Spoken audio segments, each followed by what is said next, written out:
miedo! ¡Un bicho! Mátalo, te puede enfermar. No, pobrecito. Huye, bicho, de ese animal. ¿Cuál animal? ¿Por qué dices eso? Porque aunque no lo creas, todos somos bichos. ¡Ciencia! Divulgación. Naturaleza. Investigación. ¡Salud! Noticias. Zoonosis. De humanos y otros bichos, divulgando el conocimiento sobre el hombre y la naturaleza.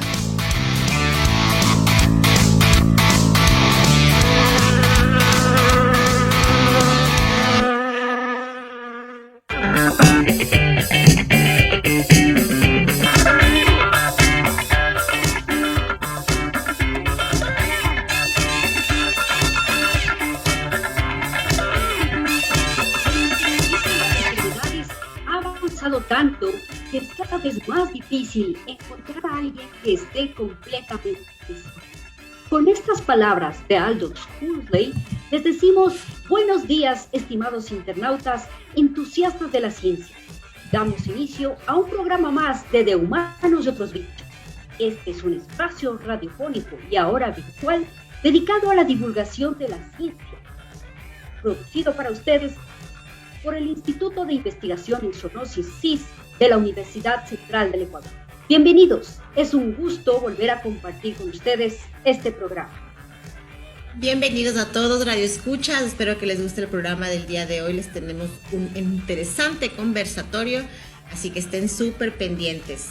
Hoy les acompañaremos Elizabeth Minda,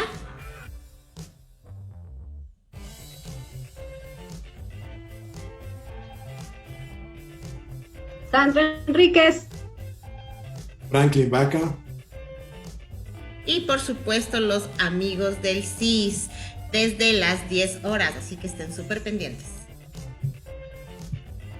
Pues, bienvenidos queridos internautas a una semana más de Humanos y otros bichos.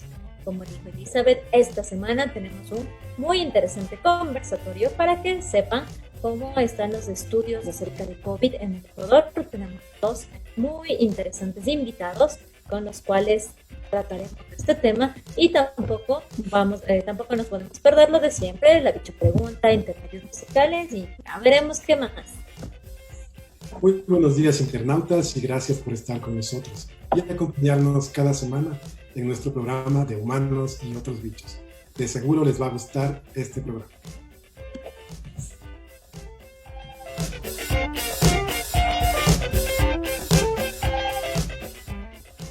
Comenzamos con los titulares. Bueno, iniciamos el programa, como les decía, con nuestro famoso segmento Café y Tertulia, donde vamos a entrevistar a Santiago Guerrero y Andrés López, investigadores de la Universidad Tecnológica Equinoccial. A continuación, Franklin Vaca nos hablará sobre el Día Mundial del Mosquito, que es el 20 de agosto. Bueno, por supuesto, no podía faltar esta semana.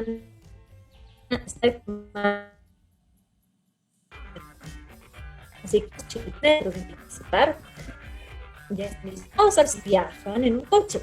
La menor es hija de la mayor, pero la mayor no es su padre. Repetimos, esta es una pregunta curiosa pero súper fácil. Dos personas viajan en coche. La menor es hija de la mayor, pero la mayor no es su padre. ¿Quién es? Esperamos las respuestas de Facebook y por supuesto las leeremos al final del programa. Pueden dejarnos sus sugerencias y comentarios en nuestro correo de humanos y otros bichos @gmail.com. También pueden dejarnos todos sus comentarios en nuestras redes sociales, Facebook, Twitter, Instagram con el hashtag bichosis. Y recuerden que también pueden escuchar este y los dos programas pasados en nuestro canal de YouTube. Así que los invitamos a que revisen nuestras redes sociales. Y como siempre enviamos un atento saludo a todos quienes nos están escuchando desde cualquier lugar del mundo, gracias al Internet. En especial a todos los docentes, trabajadores y estudiantes quienes conforman la familia de la Universidad Central del Ecuador y que por las circunstancias actuales ahora interactúan a través del mundo virtual. También un saludo para nuestra fiel oyente Alexandra Martínez, que siempre está pendiente de nuestro programa. Que en esta época se saque lo mejor de nosotros a pesar de la adversidad. Un fuerte abrazo para todos.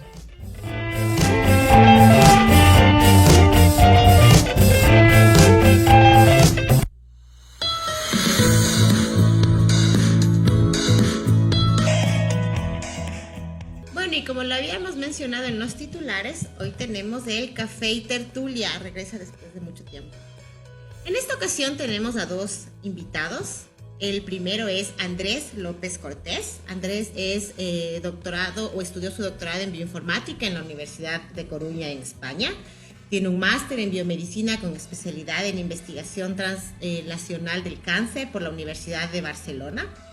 Además, Andrés ha publicado cerca de 40 artículos en Scopus y 4 libros científicos, siendo uno de ellos galardonado como el mejor libro por el ilustre municipio de Quito. En su diversa experiencia académica se destaca como coordinador del programa RELIVAF, en donde se elaboraron guías clínicas de farmacogenética para América Latina. Además, Andrés realizó el primer análisis genómico del Ecuador en una paciente con insensibilidad al dolor. Interesante que suena eso.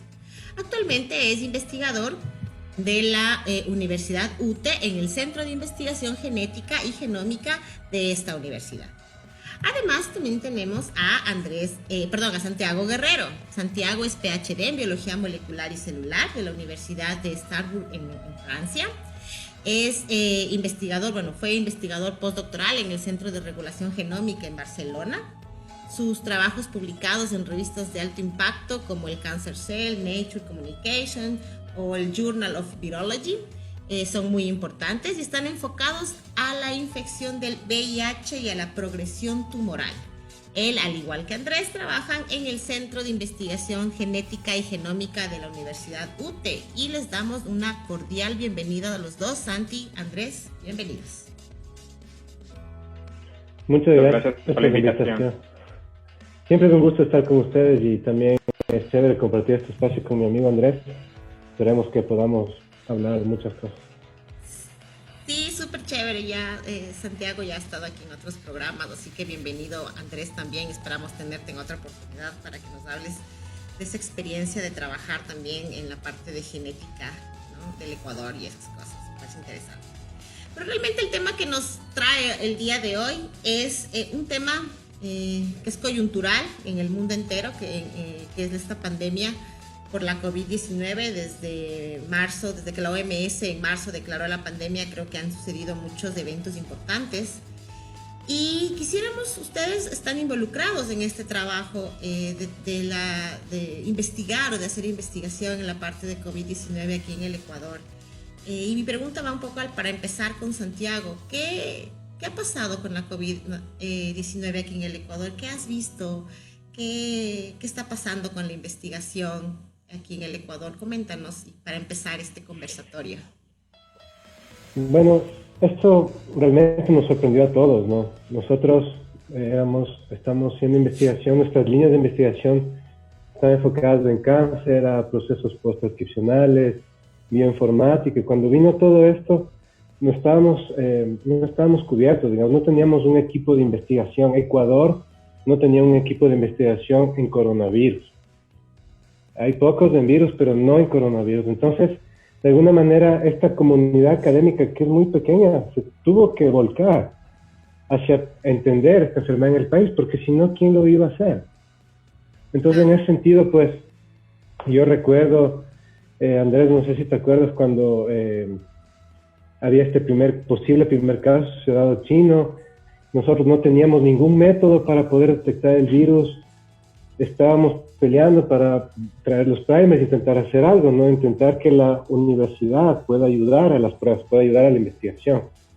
Entonces, no sé, Andrés, ¿te acuerdas cómo fue esto? Fue bastante complicado al inicio, fue todo muy... no se sabía qué iba a pasar. Claro, la evolución de digamos, de los avances científicos a corto plazo a nivel mundial han sido súper destacados. Yo recuerdo el primer genoma de SARS-CoV-2 fue en enero lo que se publicó, y a partir de este genoma lo importante es el tema del diseño de los primers para poder diagnosticar. Pero antes de eso, nosotros en el Ecuador no pensábamos que iba a llegar este problema. O sea, realmente no pensábamos, le veíamos tan lejano. Pero cuando tuvimos el primer caso de este paciente, un poco me quedo con mis dudas, pero nosotros, recuerdo, en el laboratorio quisimos empezar a ayudar, y la forma de ayudar es, ya nos descargamos el genoma, tratamos de diseñar nuestros propios primers para ver si compramos y así ayudarle a las autoridades y a los hospitales a intentar diagnosticar para ver qué mismo pasaba. Entonces aquí la parte interesante es que nosotros como investigadores tenemos ese chip de ayudar y de buscar el porqué y de ver cuál es el camino que tenemos que seguir para investigar este tema, que a la final se hizo una emergencia sanitaria que no había pasado en muchísimos años, y me parece que es lo mínimo que podemos hacer. ¿Ustedes creen entonces que en verdad, a pesar de que sabíamos, la epidemia apareció en diciembre del 2019 y como bien dice Andrés, lo vimos como que no iba a llegar acá y no iba a pasar en el Ecuador? Pero a pesar de que ya muchos países estaban teniendo ya brotes epidémicos, había gente que se estaba contaminando, incluso cuando bien dicen llegó acá con este ciudadano chino, que a mí también me queda la duda de si realmente fue o no fue COVID-19. A pesar de eso no nos preparamos, o sea, no preveímos muchas cosas. ¿Por qué creen que pasó eso? No sé. ¿El Estado algo pasó? Fue una época bastante compleja, diría yo. Cada día se sabía algo más del virus. Era desconcertante la cantidad de información que venía. En ese sentido, pues era clave que la academia pueda, digamos, asociarse, ¿no?, con el Estado para poder ayudar. Yo recuerdo que en esa época justamente escribí un artículo de opinión que hablaba de esto del coronavirus, que se publicó en la revista La Granja. Entonces, ahora, en este punto, volviendo a ese artículo, en esa época ni siquiera teníamos el primer caso. Entonces ya decíamos, se hablaba de formar un COE nacional, no había ni siquiera COE, no existía esa palabra. Ya hablábamos de eso, hablábamos de las universidades que tienen que ayudar a hacer las pruebas desde el inicio, hablamos de eso. Entonces, si bien es cierto que a nivel, digamos, con el Estado no hubo una asociación, digamos, bastante directa, con el municipio sí fue así. Con el municipio sí la Secretaría de Salud, pues en ese entonces, junto con los concejales, nos llamaron porque ellos realmente querían saber qué es lo que estaba pasando. Y eso fue justamente, creo yo, una gran gestión de Fabián Oña, que justamente fue estudiante de Andrés, me parece, ¿verdad? Entonces eso fue bastante chévere. Yo me sentía por fin, tal vez la ciencia va a poder llevar estas decisiones sanitarias, ¿no? Pero al final, en las sesiones, pues, poníamos los casos, al final firmamos un documento donde se exhortaba muchas cosas al alcalde y bueno, poco a poco, digamos, la ciencia era tomada en cuenta en esa época. Y fue algo, creo que fue un boom para la divulgación. Eso fue increíble porque la divulgación era bastante, digamos, en Ecuador siempre ha sido muy poca, pero a pesar de que ahora hay bastante, digamos, como su programa, por ejemplo, en esa época fue un boom porque todo el mundo necesitaba saber. Entonces llamaron a las personas que tienen algo, o sea, saben un poco más sobre los virus, sobre las células, etcétera. Entonces sí fue algo que fue bastante interesante al principio y obviamente nos dejó todos un poco como qué está pasando así y a todo el mundo, ¿no? Entonces no diría que, digamos, todos los países respondieron de la misma manera, incluso Estados Unidos tampoco, bueno, todos saben la manera muy mala que ha manejado la pandemia en Estados Unidos. Sí, total. Entonces eso pienso que sí, fue una época difícil y sí, hubo acercamiento y muchas cosas. No sé qué piensas tú, Andrés. Claro, yo recuerdo que la primera reunión, tal como menciona Santi, fue en febrero. Aquí en el Ecuador ocurrieron dos eventos muy interesantes que luego, cuando pase todo este problema, tenemos que realmente revisar cuáles son las cosas que hemos fallado para que no vuelva a pasar. El evento en el Guayas y el evento en Pichincha al inicio del año, cuando empezó la pandemia. Entonces yo destaco el hecho de que las autoridades, especialmente del municipio, febrero fue la primera vez que nos reunimos, varios miembros de la academia, y empezamos a compartir conocimientos, ideas y ver cuál es el camino que tenemos que seguir. Eso no ocurrió en Guayas, en Santa Elena, entonces allá fue un boom, se disparó totalmente el tema, fue muchísimo más complicado al inicio, y acá logramos sostener las primeras fases debido a que las autoridades realmente estaban comprometidas, especialmente gracias al apoyo de Fabián y los concejales estuvieron comprometidos y abiertos al tema de la academia. Y eso sigue hasta ahora. Yo recuerdo luego en marzo hubo el primer COE al cual a mí me invitaron. Entonces en ese COE las cosas ya eran un poco más duras y estábamos en una crisis tremenda en la costa. Y bueno, el problema es que de esa época acá ya no hay ni la ministra de Salud está, ni el vicepresidente en ese entonces está. Entonces el cambio de personas, de autoridades, hace que se tambalee el asunto, porque la política es así. O que tenga que empezar todo de nuevo otra vez. Exactamente. Ajá.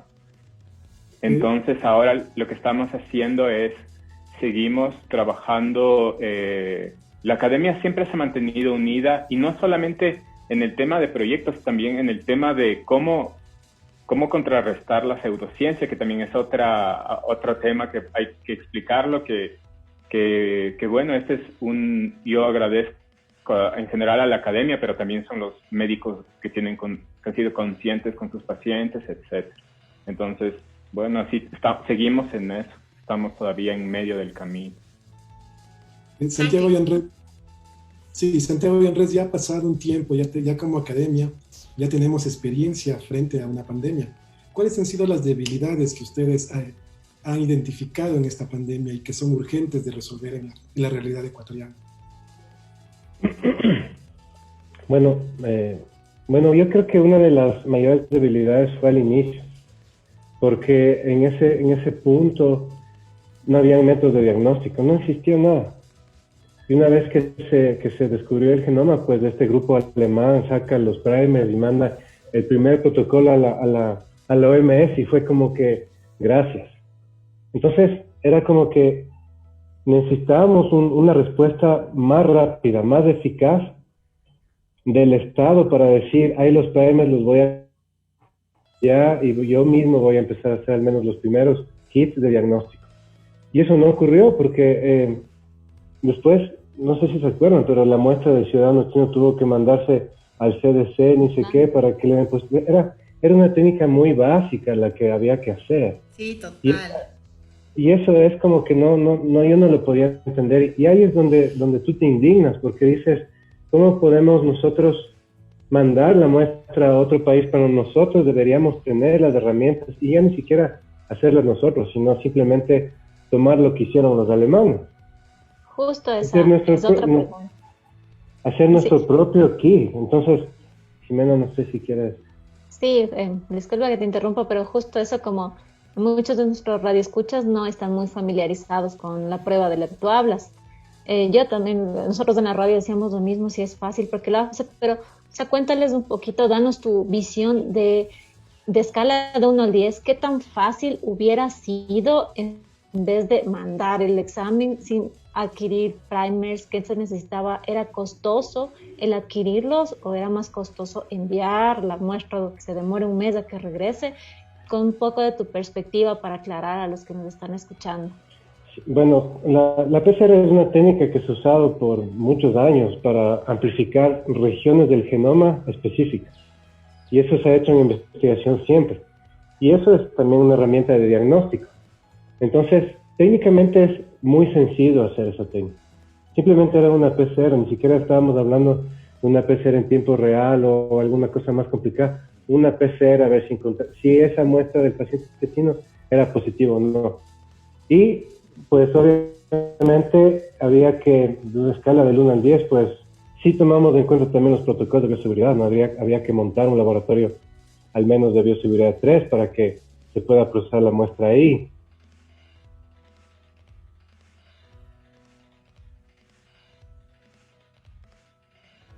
Y la gente tenía mucho miedo. También la pregunta Franklin, eso es una de las cosas que fallamos. Deberíamos tener una respuesta inmediata a un problema así. Inmediata. No la academia, ni siquiera la academia es la que tiene que decir, vamos a pedir los primers. Es el Estado. Ustedes ven en Estados Unidos, las instituciones nacionales de investigación son las que llevan la ciencia, o sea, llevan las líneas de investigación y dicen lo que más o menos hay que hacer en las universidades. Aquí fue al revés. Ese instituto, el INSPI, debió haber sido la clave en ese punto, pedir los premios de hacer eso. Es una de las falencias que creo. Y no, Andrés, tienes otras.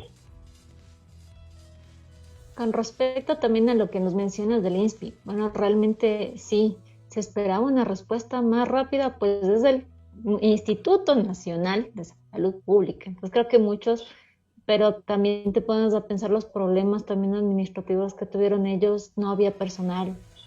En Guayaquil y en Quito tenían a pasar de no hacer o hacer un PCR quizá al día, tenían de repente que hacer 100. La respuesta del Estado realmente fue lenta, porque viendo esa necesidad a contratar a gente o a alguien, pero realmente eso les faltó. Y ustedes en la academia, ¿cómo fue esa adaptación al inicio? ¿Cuántos pudieron hacer al inicio? ¿En cuánto tiempo el protocolo? Porque algunos también decían que una vez que aplicaron el protocolo, adaptarlo acá fue un poquitín complicado. Empezaron con 10 muestras al día, nos mencionaban, luego llegaron a 50. ¿Ustedes cómo fue ese desarrollo en su academia, en la UTE? Sí, justamente eso también fue algo bastante interesante, ¿no? Porque nosotros habíamos dicho desde el inicio que las universidades tienen que ayudar en el diagnóstico. Siempre dijimos eso desde enero. Y solo fue hasta tal vez 2-3 meses antes que logramos empezar nuestro laboratorio de diagnóstico. Entonces tuvimos que pasar por las autoridades para que esté aprobado. Entonces, se tuvo que hacer modificaciones de la universidad para que tengamos este cruce y sea un laboratorio de seguridad 3. Y pues obviamente con el convenio con el municipio, sí al principio nos llegó el kit, estábamos viendo cómo hacer. Teníamos controles positivos del INSPI, lo pusimos a punto, llegaban las primeras muestras, 125 a 150 procesamos diariamente, y eso fue algo súper chévere, porque estás como en el frente de batalla. O sea, yo decía desde un principio que las universidades tienen que ayudar, entonces ahí me metí a pipetear para poder hacer los diagnósticos. Y nos encontramos con cosas diferentes, porque ahí tú dices, esto no es investigación, aquí haces los resultados y ya sale mal, tienes que repetir. En cambio, investigación es como que hagamos a ver así, repitamos a ver de esta manera, hagamos triplicados, y aquí no era nada que ver. Entonces, en ese sentido sí fue bastante chévere, y seguimos trabajando en eso, ¿no? Pero hay otra cosa clave que creo yo, y tal vez obviamente más importante, el estudio de Andrés con respecto a los fármacos, era utilizar la bioinformática para poder, digamos, determinar cuáles serían los mejores fármacos. Bueno, Andrés, tú hablarás de eso, ¿no? Sí, justo iba a preguntarle eso a Andrés precisamente porque salió con esto de que la divulgación científica también se avanzó mucho en el Ecuador como tal. Nos enteramos de este trabajo que estaban haciendo con respecto a los fármacos.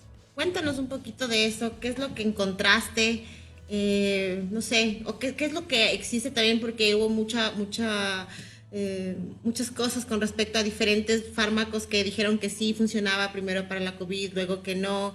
Cuéntanos qué pasó ahí.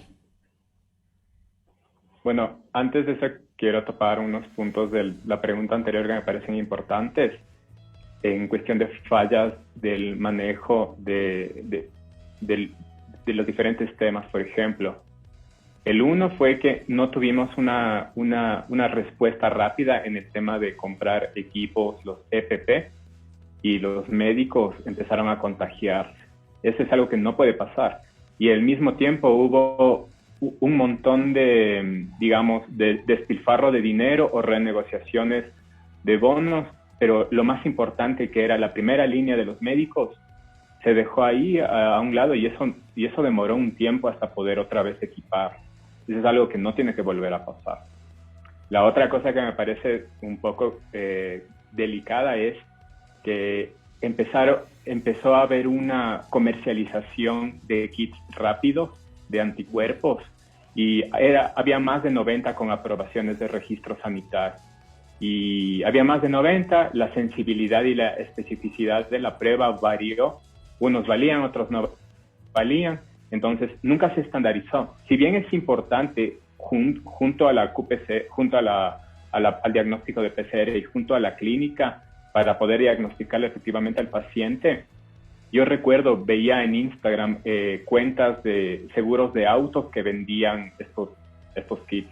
Entonces, Dios, hubo mucho lucro, y yo pienso que igual es con el tema del dióxido de cloro. Hay mucho lucro con este tema, y esto es algo que no debe pasar. Peor ahora que estamos en una emergencia sanitaria, me parece tremendo. Y algo que quiero también destacar es que yo recuerdo al inicio no se podía hacer investigación peor del coronavirus, y no se podían hacer ensayos clínicos.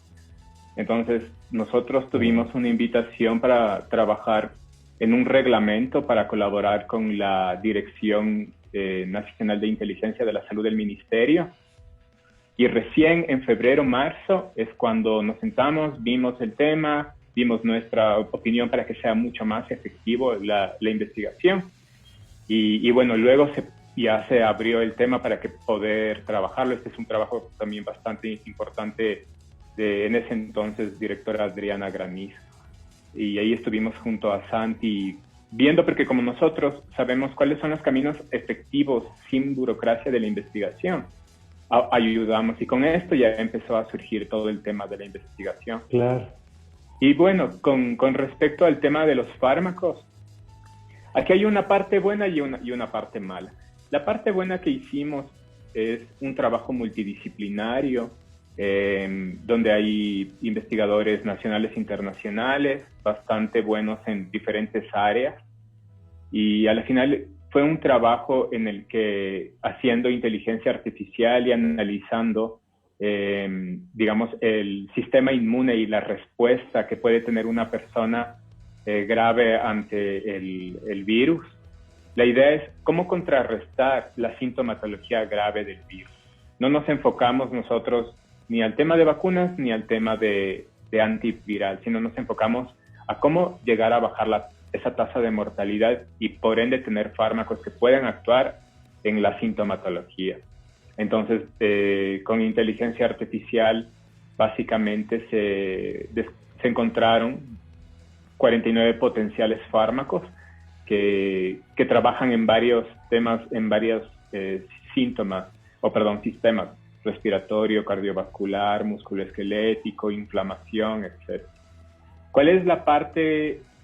La siguiente parte fue enviar la información a la OMS para poder introducirla a algún ensayo clínico, pero la parte negativa hasta ahora es que en el Ecuador ha sido tan difícil hacer ensayos clínicos que hay 5 estudios a nivel mundial de reposicionamiento de fármacos, que es lo que nosotros hicimos, en China, Alemania, Gran Bretaña, Estados Unidos y Ecuador.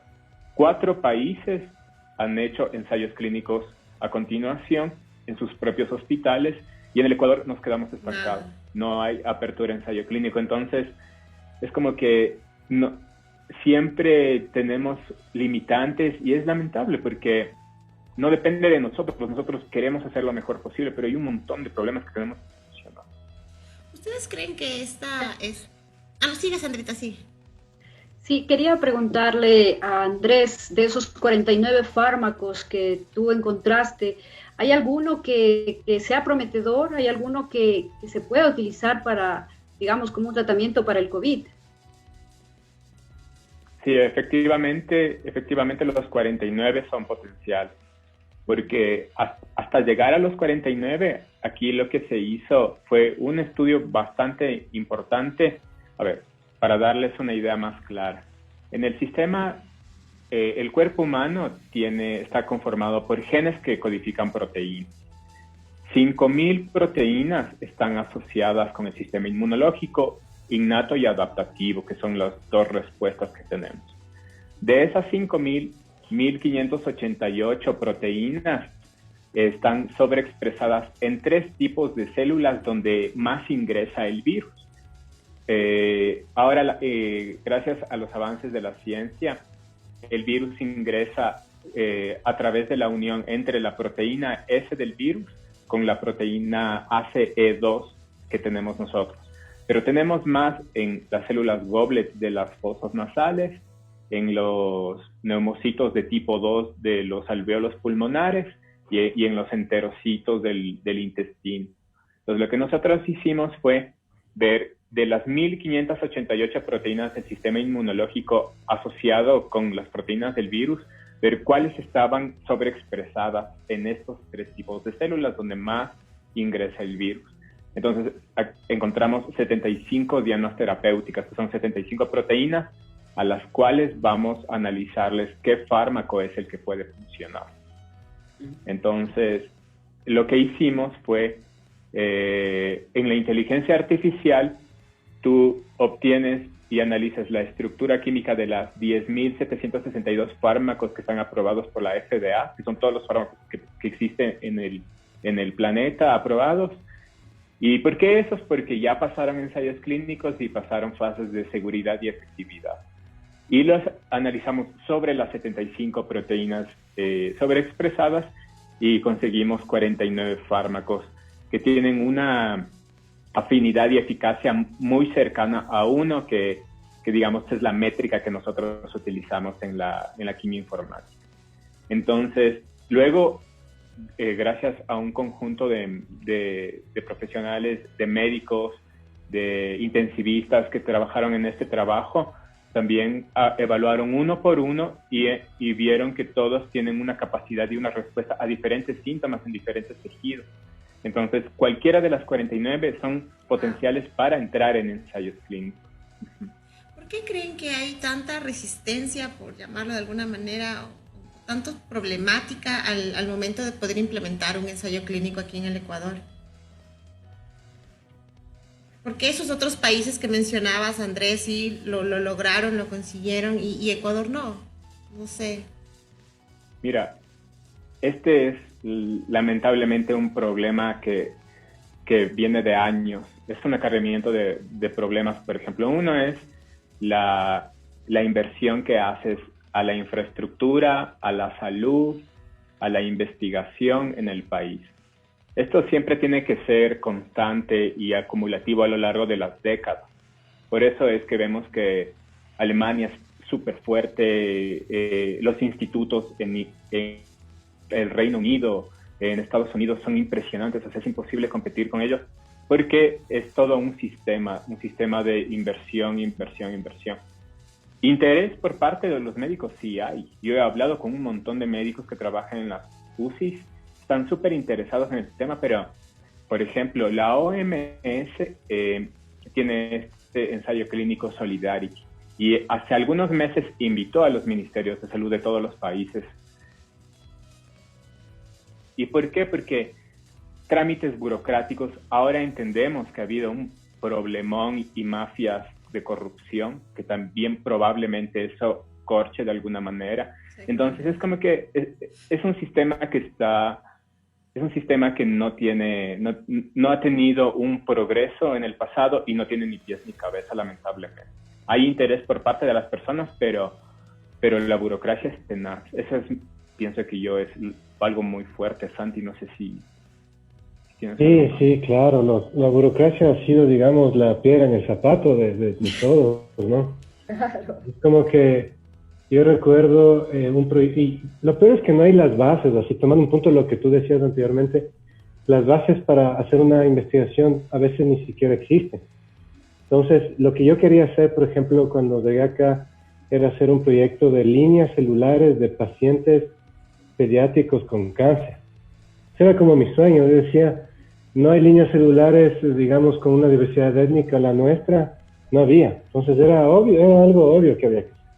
Pasamos 2 años haciendo papeles y al final lo que nos dijo el comité de ética es que no nos pueden evaluar porque no existen las reglamentaciones con respecto a líneas celulares. Pues básicamente no hay la normativa para hacer eso. Entonces tú ves y yo recuerdo cuando pasó eso fue como que esto no puede estar pasando. Entonces, qué frustrante. Esto es súper frustrante porque lo que el siguiente paso era hacer las leyes. O sea, por poco te toca hacer las leyes para a ti mismo. Haz las leyes para que te evalúen tu proyecto. Y si tienes otro, te apruebo. Imagínate, vienes de un país donde en un ensayo clínico tú dices, quiero que hagan un ensayo clínico de esto, se hace. Quiero que me secuencien esto, se hace. Y vienes acá y te toca hacer a ti mismo la reglamentación. La reglamentación. O sea, te quema como investigador, o sea, te quema, te cansa, porque es súper cansado hacer eso. Entonces, claro, tienes que aprender a ser todólogo. Estamos atrasados muchísimo, mucho. ¿Ustedes creen que con esta pandemia, bueno, que además se han despertado muchas cosas, ¿no? Estos temas de corrupción que creo que a todo el mundo nos cogió, no sé, en un estado de desesperación porque no te imaginabas que pasaba esto, y esto no es de ahorita, o sea, es algo que viene desde hace muchísimo tiempo atrás. ¿Ustedes creen que con esto, no sé, el Ecuador como país haya reaccionado? O sea, tal vez van a cambiar algunas cosas con respecto a la investigación, con respecto a estos problemas de reglamentaciones. ¿Ustedes creen que pueda realmente cambiar eso? ¿O seguiremos otra vez así? O sea, la pandemia acabará, el virus se irá y regresaremos otra vez a lo anterior. ¿Hay una luz al final del túnel? Es que yo digo que es la utopía de todos, ¿no? O sea, que cambie todo significa que hay un apoyo constante a la investigación, inversión, infraestructura, que traigan...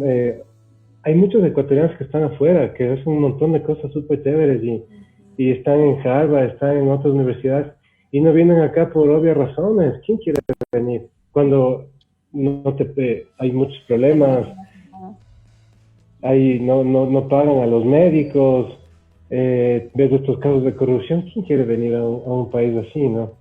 Entonces yo creo que debería formarse desde las bases otra vez, intentar hacer un sistema, digamos, nacional. En Francia, por ejemplo, tienen el Centro Nacional de Investigación. Todo el mundo está afiliado a eso y ellos te dicen, hay diferentes escalones, está como un sistema, es como muy cerrado, muy bueno. Porque ahí tú puedes diversificar los grupos de investigación y tienes expertos en todo. Entonces tú ves así laboratorios que se llaman arquitectura y reactividad del ARN, por ejemplo. Eso es algo tan específico. Y hay gente que es súper... O sea, necesitamos eso. Y también propusimos un proyecto para detectar el coronavirus en los murciélagos de aquí de Ecuador.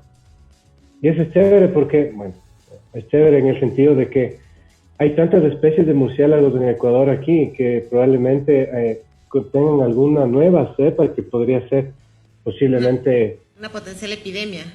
Una potencial epidemia, pero verás, mandamos este proyecto es una beca de la...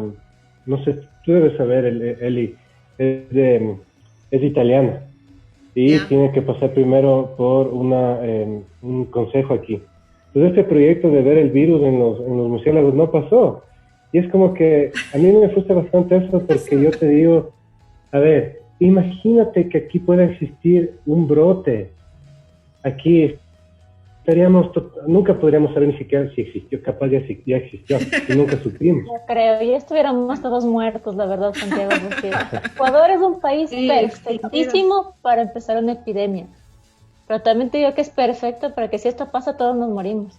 Que imagínate. Miren cómo estamos con la COVID-19. Exacto, y vino del otro lado del mundo, llegó aquí como 3, 4 meses después y aún no lo podemos manejar. O sea, aquí ocurre algo, yo no soy optimista con eso, la verdad, espero que no pase, porque ahí sí, no. ¿A dónde vamos a parar? Sabría qué hacer. Pero hay un punto importante allí porque ¿por qué se forman las epidemias y las pandemias? Es por la falta de equilibrio y respeto del humano ante la naturaleza. La intervención. Totalmente de acuerdo. ¿Y cuál es un punto muy difícil de controlar? Es la sobrepoblación. Siempre vamos a hacer más, siempre vamos a querer más. Cada vez va a haber más barcos cerca de Galápagos acechando, cada vez va a haber más deforestación. Entonces ahí es cuando estadísticamente hay más probabilidad en los hotspots en el mundo de que haya una transmisión. ¿Cuáles son los hotspots? Son estas áreas de bosques cálidos, tropicales, en la línea ecuatorial, que está en la Amazonía, en el Ecuador, en Asia. Entonces, realmente es muy importante y muy básico hacer este análisis, porque imagínate, si es que no lo haces, si pasa algo, el problema, pienso que no es directamente el murciélago, realmente es, en Colombia empezaron a matarlos y a mí me parece eso terrible. Los murciélagos son muy buenos en el ecosistema. El problema está en que pueden morder u otros animales que sí se los come. Por ejemplo, una guanta, me imagino. Ellos se comen frutos con heces del murciélago y ahí podría haber algo. Entonces, eso en la Amazonía sí ocurre. Se comen los monos, se comen esto porque, bueno, es cultural de ellos y también hay que respetar, pero no hay que acechar. Y por ejemplo, los chinos acechan Galápagos y eso no hay que permitir. Entonces es un tema global complejo. Creo que ahí es la importancia más bien de la divulgación científica y de hacer entender a la comunidad, porque muchos en lo largo de la vida he escuchado un montón de amigos, de conocidos que van al oriente solamente por irse al mercado, que hay un mercado no sé dónde, en Pompeya, carne de guanta, carne de serpiente, no tengo idea de dónde, pero que les han dicho que la serpiente es buenísimo para la ni sé qué, que la carne de guarro es también buenísimo para ni sé qué, para la neumonía, que para cuidar al guagua es la sangre de serpiente. Entonces todas esas cosas también falta educar a la comunidad, porque si no hubiera tanta demanda, tampoco ya no hubiera tanta oferta. Si bien las comunidades indígenas consumen esto por sus raíces culturales, ellos son aparte, pero el problema es que no solo consumen, también sabemos y todo el mundo sabe que también se vende. Y ese es el real problema aquí. Nosotros somos, o sea, hay que decirlo así, el humano es el culpable de todo lo que nos pasa. Simplemente es por eso. Porque al humano le da la gana de comer aletas de tiburón, le da la gana de comer sopa de murciélago, y es la verdad. Entonces, eso es lo que debemos cambiar en las siguientes generaciones. Las generaciones ahorita de pequeños porque yo creo que están traumatizados por lo que ocurrió ahorita y seguirán porque están encerrados. Con ellos es con los quienes hay que trabajar para llegar a mejorar en el mundo y reducir todo lo que pueda pasar, no solo pandemias, incendios y otras muchas cosas que estamos llevando nosotros mismos a la naturaleza al borde de, no sé si de querer matarnos, creo, la verdad. El fracaso total. Chicos, también. ¿Ustedes creen que ustedes... ya tocamos. Eli, bueno, Santiago y Andrés, pues ahorita con lo que estamos analizando, ¿ustedes creerían que este tipo de virus, porque entiendo que a lo largo de la evolución han sido parte de algunos vertebrados, han formado parte de mutaciones en los vertebrados, ¿creen ustedes que podría ser un cambio evolutivo en la raza humana lo que está pasando, o también un mecanismo de control de las poblaciones humanas? No sé, es algo que se me ocurre.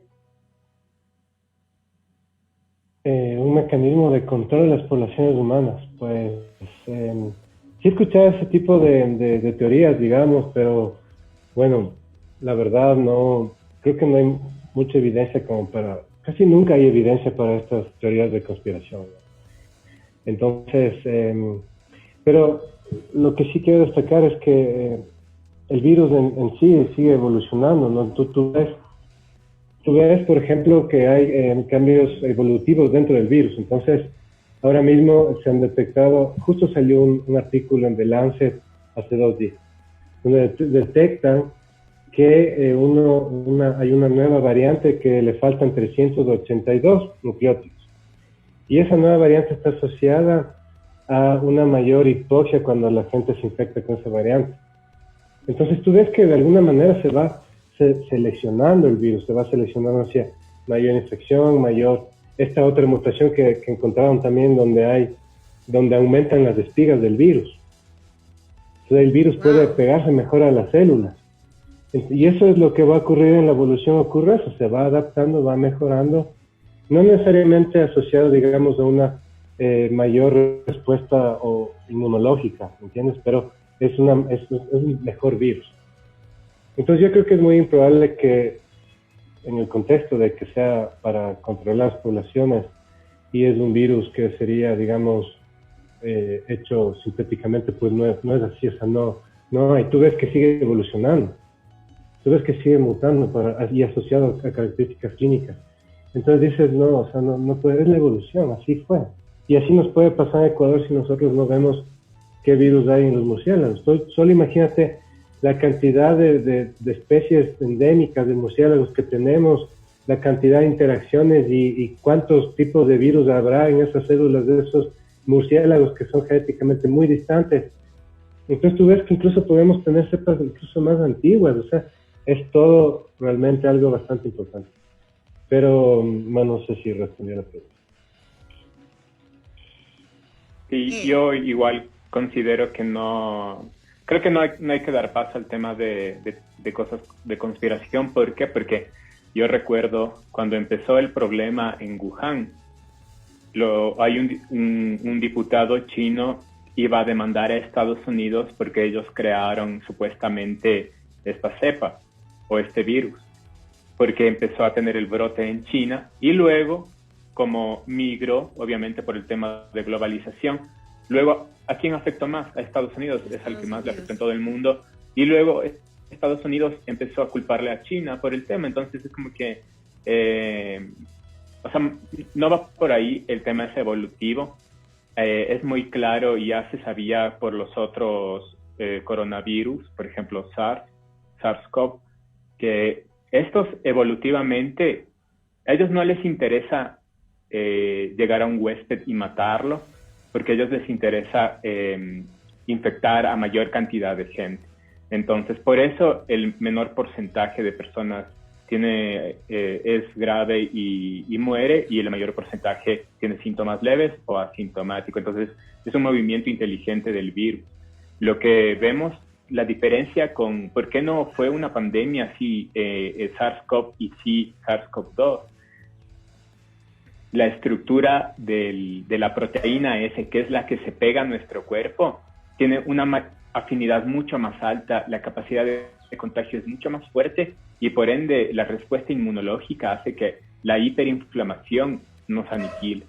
Y claro, ha habido una evolución interesante, hay una mutación que tienes en la proteína S D614G, que no tenían en China cuando recién empezó, pero se produjo en Europa. Y nosotros lamentablemente tenemos un 85% según datos del doctor Paul Cárdenas. ¿Por qué? Porque nuestra mayor cantidad de viajes es a España, es a Europa, es bastante. Entonces tenemos esta mutación que tiene mayor incremento de infectividad.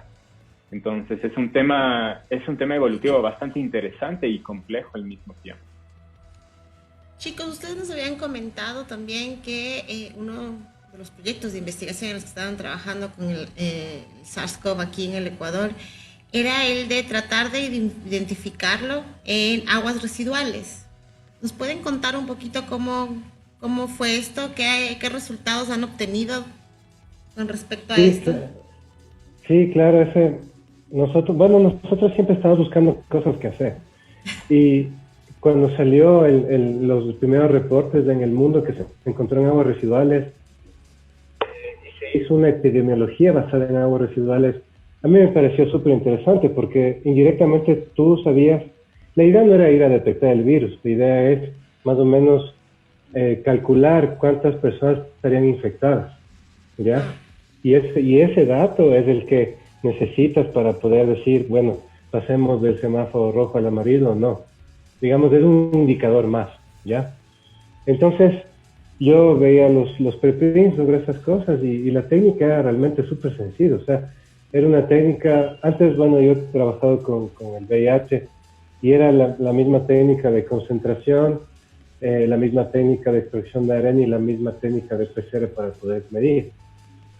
Y fue algo súper interesante porque en ese punto fue una colaboración con el municipio, con la EMAPS, con epidemiólogos también, Daniel Simancas, por ejemplo, de la Universidad de UTE. Fue algo multidisciplinario, ¿no? Fue, a ver, ingenieros en aguas residuales, ¿de dónde vamos a tomar la muestra para que sea representativa? Ya nosotros, en la parte molecular, yo me acuerdo cuando fuimos a hacer la primera muestra y nos quedamos horas trabajando para poder concentrar el virus y extraer el ARN. Y al día siguiente, creo que era sábado, el HCAM también nos estuvo colaborando con eso, el laboratorio diagnóstico, porque en esa época no teníamos las herramientas para poder detectar el virus. Entonces fuimos el sábado con la muestra de aguas residuales y salió la PCR. Entonces a partir de eso pudimos calcular la cantidad de infectados y encontramos que había 70% más de lo reportado.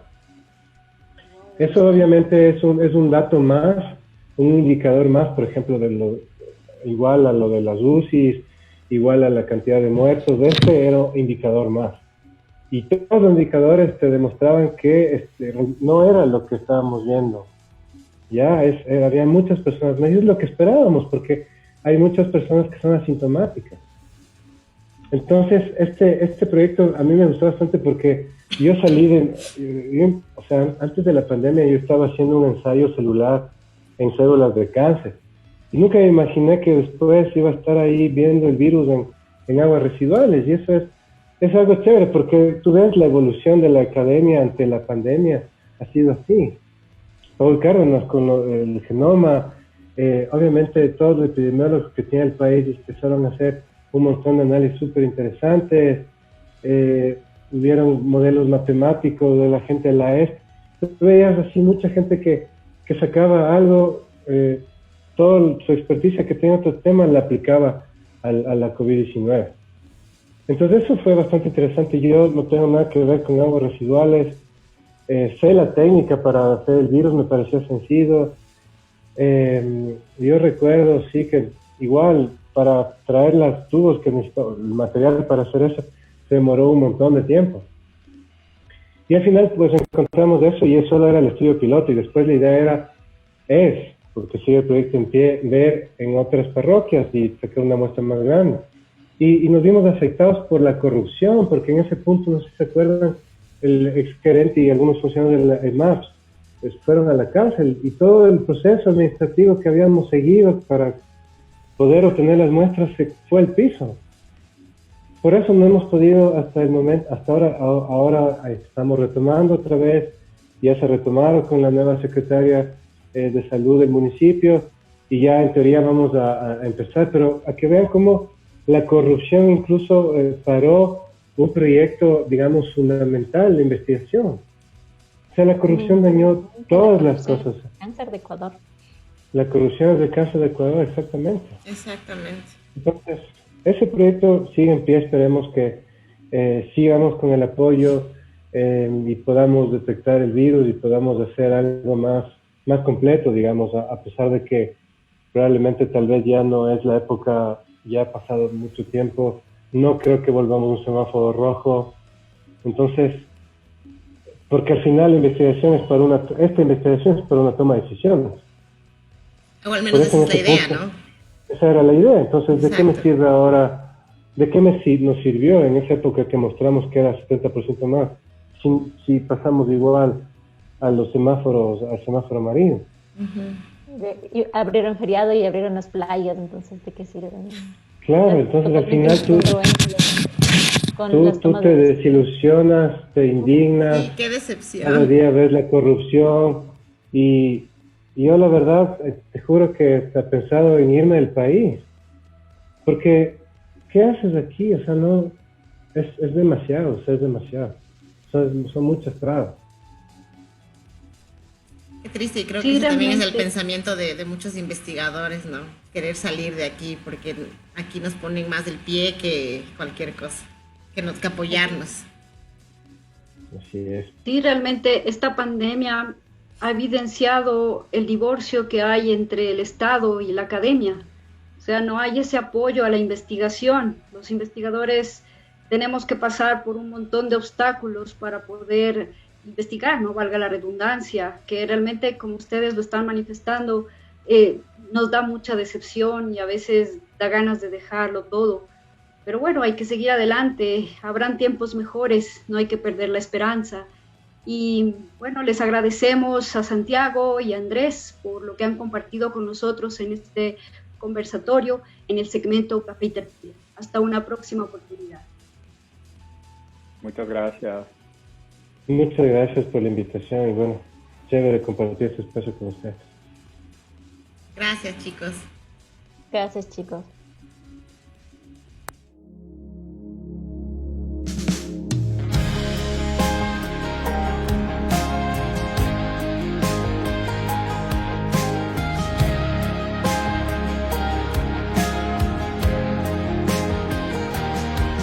It's finally the weekend, everybody's drinking out on the town, forgetting the 9 to 5, you're nowhere to be found. I've been looking around, trying to find you, hoping you just might want to take off, go somewhere quiet, where you and I can finally be alone. Then you walked in, gave me that look and grabbed my hand and said, why don't we go fall asleep in each other's arms? So you and I went out and found an old back road, our own piece of heaven nobody else knows about, and followed it as far as it would go. You were my Juliet and I was your Romeo, parked in a spot only the stars could see, kept the engine running, jumped in the backseat and watched the moonlight shine, making silhouettes of you and me as we were burning gasoline.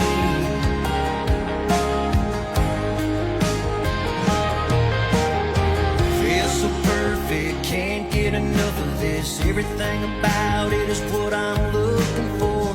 The sun's coming up, heating up our love, holding hands as I walk you to your front door. You looked up at me, say why don't we run away and never look back again? We jump back in the car to follow both our hearts back to the spot where you and I first began, and I knew exactly what you were asking for. So you and I went out and found an old back road, our own piece of heaven nobody else knows about, and followed it as far as it would go. You were my Juliet and I was your Romeo, parked in a spot only the stars could see, kept the engine running, jumped in the backseat and watched the moonlight shine, making silhouettes of you and me as we were burning gasoline.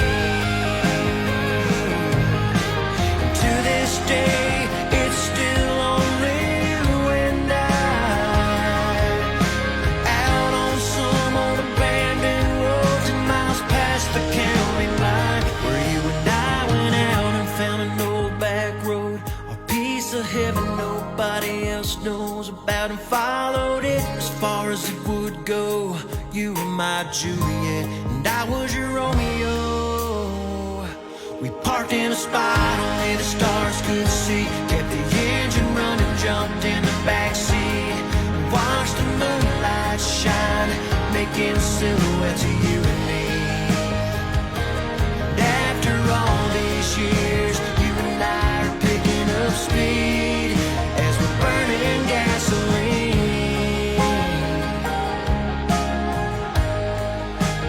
Burning gasoline.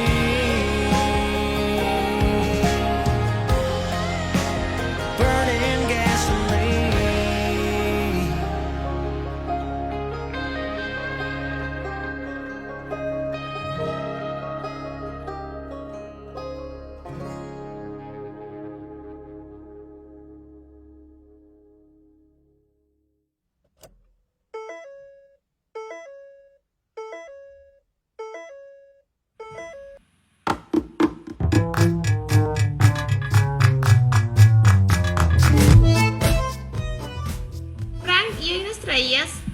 datos interesantes porque es el Día del Mosquito, ¿cierto? Cuéntanos. Sí, gracias Elizabeth. En realidad les voy a hablar del Día del Mosquito, ¿no? Entre los muchos días festivos o dedicados a algo o a alguien, en la web está circulando que hoy es el Día del Mosquito. Estamos hablando de los insectos conocidos como zancudos, cuyas hembras se alimentan de sangre y que realmente constituyen una molestia cuando estamos en su territorio. Y sin duda son un gran problema para la salud pública, ya que son los vectores que más enfermedades transmiten y más personas mueren por su causa en el mundo. Entonces hoy, 20 de agosto, es el Día Mundial de los Mosquitos y es una fecha para celebrar que hace 120 años el doctor británico Sir Ronald Ross descubrió que las hembras de mosquitos anófeles transmiten la malaria entre los humanos. Un descubrimiento que le valió en 1902 el Premio Nobel de Medicina y que sentó las bases para que científicos de todo el mundo comprendan y puedan controlar mejor esta enfermedad. Como lo dijimos, debido a su capacidad para transmitir enfermedades con sus picaduras, los mosquitos se han ganado el título del animal más mortífero para la raza humana. En 1892, Ross empezó a estudiar científicamente la enfermedad, siguiendo indicios de dos científicos, Alphonse Laveran y Sir Patrick Marsden, el último el mentor de Ross, que había observado la presencia de un parásito en muestras de sangre tomadas de pacientes que padecían la enfermedad. Pero no fue hasta el 20 de agosto de 1897 que Ross hizo su crucial descubrimiento, mientras estaba disecando el estómago de un mosquito que había ingerido sangre de un paciente de malaria. El médico observó la presencia del mismo parásito, confirmando así el vínculo largamente sospechado entre los mosquitos y la malaria. Ross estableció el ciclo de vida completo de este organismo parasitario que hoy conocemos como Plasmodium. Es sin duda interesante el aporte de este científico anglosajón en la ciencia. Sin embargo, creo que es pertinente recalcar que tiempo antes de su descubrimiento, el 18 de febrero de 1881, el médico cubano Carlos Finlay, en una conferencia sanitaria internacional celebrada en la capital de los Estados Unidos, explicó que al no ajustarse el modo de propagación de la fiebre amarilla a los esquemas del contagionismo y del anticontagionismo, era preciso postular un agente cuya existencia sea completamente independiente de la enfermedad y del enfermo, capaz de transmitir el germen de la enfermedad del individuo enfermo al sano. Esto está citado literalmente y fue en esencia la teoría de la transmisión de la fiebre amarilla expuesta por Finlay. El 14 de agosto de 1881 presentó ante la Real Academia Habanera su trabajo. El mosquito hipotéticamente considerado como agente de transmisión de la fiebre amarilla gracias a una serie de precisas deducciones a partir de los hábitos de las diferentes especies de mosquitos existentes en La Habana y en Cuba. Finlay indicó correctamente en la mencionada memoria que el agente transmisor de la fiebre amarilla era la hembra de la especie de mosquito que hoy conocemos como Aedes aegypti. Dicho trabajo se publicó en ese mismo año en los anales de la referida academia. Aunque con anterioridad médicos de diferentes países habían sospechado del mosquito como ente propagador de la enfermedad, ninguno había supuesto hasta entonces que transmitiera enfermedad alguna a las personas, y nadie había propuesto una identificación taxonómica precisa de especie alguna considerada transmisora. La identificación precisa del posible agente transmisor abrió la posibilidad de comprobar experimentalmente la teoría de Finlay. Aunque dicha teoría era bien conocida por epidemiólogos extranjeros, sobre todo franceses y norteamericanos, además de sus colegas cubanos, no fue sometida a comprobación independiente por otros científicos durante largos 20 años. Vienen entonces a mi mente muchas preguntas. ¿Por qué a Ross, el inglés, le dieron hasta un Nobel por su descubrimiento, mientras mucho tiempo atrás a un científico cubano, o sea, latinoamericano, por un descubrimiento muy similar, nadie le dio un merecido reconocimiento, sino hasta varias décadas después? Bueno, pónganlo en consideración ustedes, estimados internautas. Estos son algunos de los obstáculos que los científicos latinoamericanos tenemos que superar, pero es seguro, y lo afirmo, tienen la suficiente capacidad para hacerlo. Las injusticias que también se presentan en el campo científico y ellos pueden contribuir al desarrollo científico de nuestra región y del mundo. En Latinoamérica y en el Ecuador tenemos la misma capacidad que en cualquier otra parte del mundo. Muchas gracias, internautas. Espero que este segmento les haya gustado.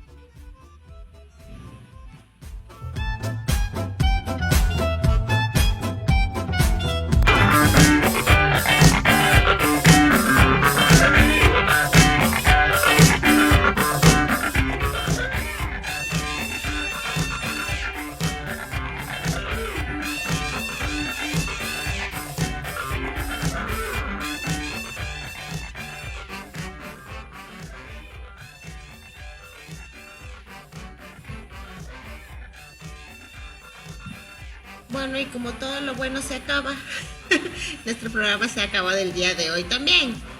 Jime, cuéntanos la bicha pregunta. Elis, tienes toda la razón.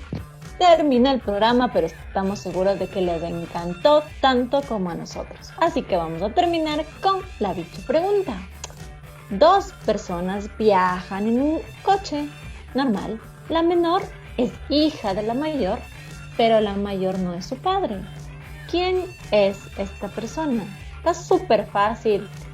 Sandrita, Fernández. Está facilita, esta semana sí no les permito que le fallen. Imagínate en el auto. 2 personas, tú eres una de ellas. Si no es el papá, ¿será la mamá? Muy bien, Sandrita tiene la respuesta correcta. Es un juego de palabras porque no puedo.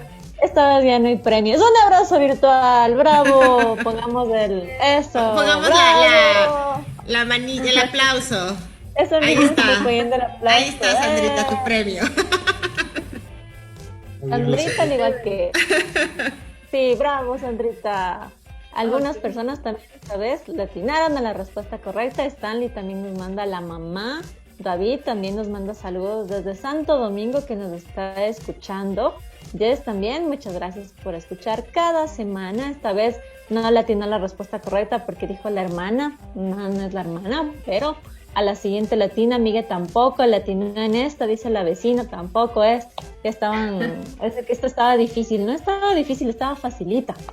Pero esperamos que sigan participando. Gracias por interactuar siempre y pues traeremos muchas sorpresas. Como hemos dicho todos los programas, que la pandemia saque lo mejor de cada uno de ustedes. Que estén bien, que su familia esté bien, cuídense mucho. Como decíamos, no se cuiden solo por ustedes, cuídense por los demás. Cuiden a sus papás, cuiden a sus abuelitos, a sus hermanos. Recuerden que no es una enfermedad solo de mayores. Hay mucha gente joven que ha sufrido las consecuencias de esta enfermedad, lastimosamente. Así que no se confíen. Y como dijo Santiago, tampoco crean todo lo que ven en la televisión. Si ven que hubo un muerto, multiplíquenlo por 1000. Probablemente esa sea la respuesta correcta. Así que no crean que ya estamos a salvo, que porque se abrió el cine, mañana vamos a ir. Pues no, si se abrió el cine, qué bueno. Pero realmente cuídense mucho, estimados bichos, y pues nos veremos en un próximo programa.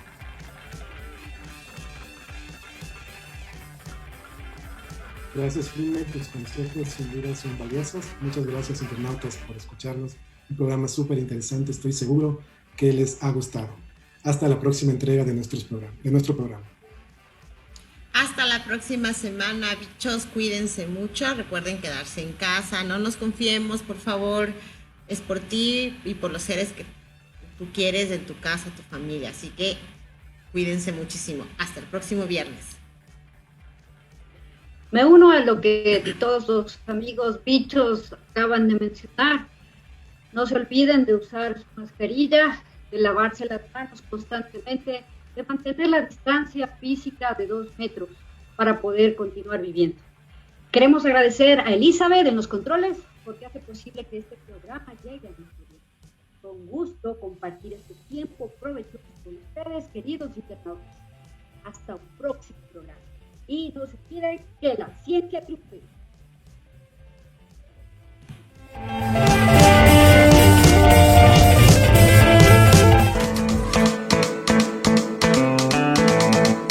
Esto fue de Humanos y Otros Bichos. Si te gusta la ciencia divertida, no te olvides de escucharnos. Todos los viernes de 10 a 11. Una producción de Radio Universitaria Online de la Universidad Central del Ecuador.